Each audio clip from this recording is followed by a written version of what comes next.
We continue our series further down the Mississippi, where this past May, the river crested in Davenport, Iowa at record levels, overtopping flood walls and inundating parts of downtown.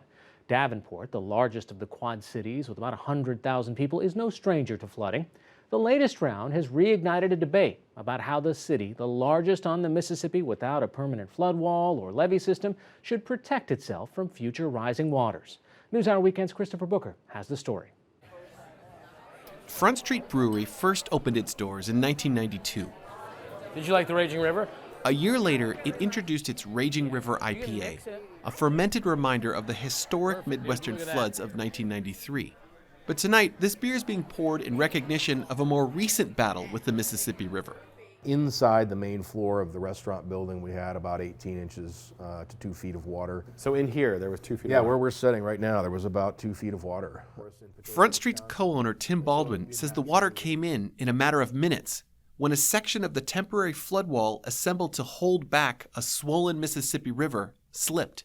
The exact moment in late April was captured on a security camera.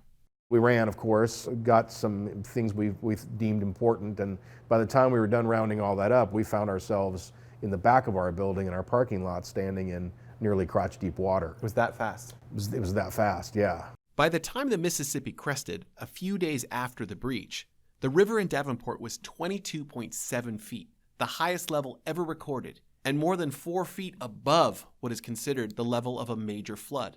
And Front Street Brewery and more than 30 other businesses in downtown Davenport were directly affected. Were you thinking it's done? The restaurant's finished?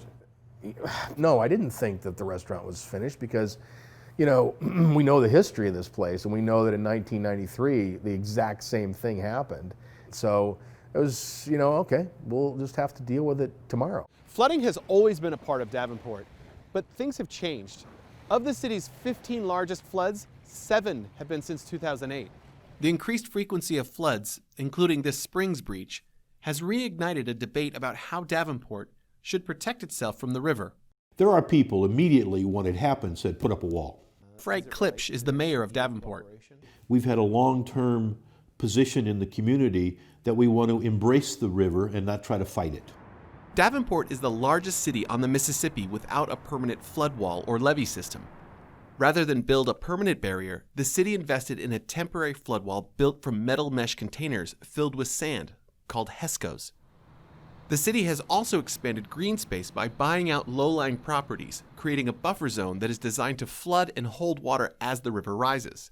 Mayor Klipsch says it's a model that has served Davenport well. When you have a record flood, it challenges you, and now it's a matter of trying to work through that and how do we, in fact, continue to do a better and better job dealing with that temporary nature, but embracing the river overall. In July, Mayor Klipsch formed a task force to study how the city should update its flood plan. It had representatives from federal agencies, including the Army Corps of Engineers and the National Oceanic and Atmospheric Administration, plus local officials and business owners, including Tim Baldwin. This is Davenport's problem. Yeah. This is Bettendorf's problem. Their problem is mitigated with that wall. Driving around the region, Baldwin showed me what some of Davenport's options may be. You think about where our business is located on the river, this would be our view. The town of Bettendorf sits right next to Davenport. It completed this permanent levee in 1987. It's estimated that a similar wall in Davenport, which is a much bigger city, would cost at least $175 million. But regardless of the cost, Baldwin doesn't want to see one in Davenport. I certainly wouldn't want my customers to climb up on a levee to be able to take advantage of the river views. So sitting behind a wall like this just doesn't have the same appeal. But Davenport will have to do something, especially if it wants to protect its low-lying downtown. And it's not alone. Increased flooding is an issue that communities up and down the Mississippi are dealing with. Is climate change contributing to an increased number of floods? Absolutely. Definitively. Definitively. Larry Weber is an engineering professor at the University of Iowa and the co-founder of the Iowa Flood Center. It's an academic center created to help the state prepare and protect itself from floods. We get a lot of rainfall in Iowa. As climate change has impacted our weather in Iowa, we don't get the right amount in the right time as much anymore. We have this intensification of rainfall. It's the rainfall event where we get 8 inches of rain, and then we get another 6-inch rain, and then another 10-inch rain, and then no rain for several weeks or months. So flood, drought, flood, Flood, drought, drought. flood, drought. Yeah, that's right. He says the increase has been noticeable for Iowans over the last quarter century. In 1993, the general sense amongst many people throughout the Mississippi River was we had just experienced the flood of a lifetime.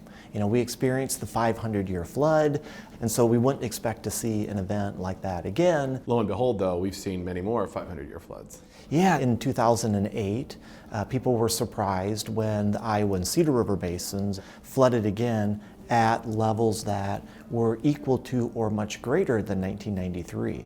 In June of 2008, Iowa experienced the largest natural disaster in its history when the Cedar River flooded Cedar Rapids, causing an estimated $5.4 billion in damages. More than 11 years later, the city is still recovering as it implements a $550 million flood protection plan, funded with federal, state, city, and private money. The plan includes levees, walls, and entire neighborhoods that were bought out and returned to green space.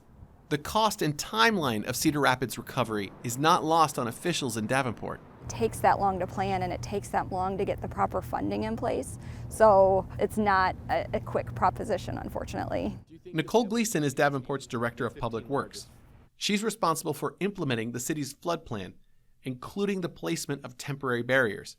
Is it possible to balance these two ideas, the idea that you want to have an accessible riverfront and you also want to have a dry Davenport? I think it is, but I think that it's going to have to be a balance of figuring out critical infrastructure, critical assets, and maybe looking at protecting those specifically, and then looking at other ways to turn those areas that are more difficult to protect or don't make as much sense to protect into more parkland, more wetlands, things like that.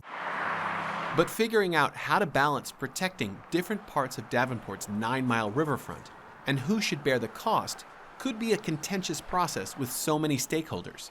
You start this battle between downtown business owners or those that live along the river and the rest of the taxpayers in the city of Davenport saying, you're the dummies that built down there or operate businesses down there or live down there. Why should we pay for this?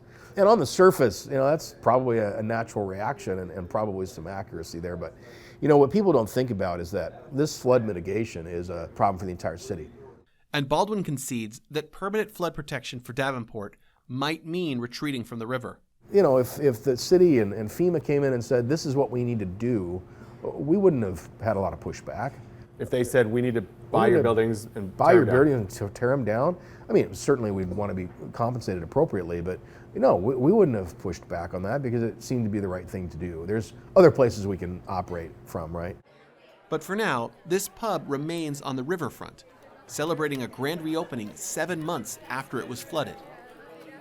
I would like to call this special city council meeting. Meanwhile, Frank Klipsch's term as mayor just ended, but he says that the city's flood task force has identified several short-term priorities, including commissioning a comprehensive engineering study. Has this changed the way that you think about climate change? I think the reality of it is I have found there's some people that want no talk of how it's happening, but everyone can understand there's a new normal now and we've got to deal with it. And officials note that this past fall was wetter than 2018, not a good sign for keeping Davenport dry this year as the winter snow melts and the spring rains come.